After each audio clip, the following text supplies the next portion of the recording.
ఓం శ్రీ సాయినాథాయ నమః. శ్రీ సాయి సచ్చరిత్రము 9వ అధ్యాయము. షిరిడీ యాత్ర యొక్క లక్షణములు. షిరిడీ సందర్శనములోని యొక్క ప్రత్యేక విశేషమేమన బాబా అనుమతి లేనిదే ఎవరునూ షిరిడీ విడవలేకుండిరి.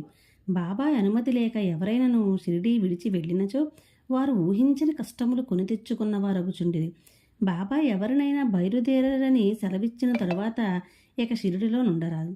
సెలవు తీసుకున్నటకు బాబా వద్దకు భక్తులు పోయినప్పుడు బాబా వారికి స్పష్టముగానో లేక సూచనప్రాయముగానో కొన్ని సలహాలనిచ్చుచుండెడివారు. బాబా ఆదేశానుసారము నడిచి తీరవలెను. వ్యతిరేకముగా పోయినచో ప్రమాదములేవో తప్పక వచ్చుచుండెడివి. ఈ దిగువ అట్టి ఉదాహరణములు కొన్ని ఇచ్చుచున్నాము. తాత్యా కోతే పాటిలు ఒకనాడు టాంగాలో కోపర్గాంలో జరుగు సంతకు బయలుదేరెను. హడావుడిగా మసీదుకు వచ్చి బాబాకు నమస్కరించి కోపర్గాం సంతకు పోవచ్చుంటినని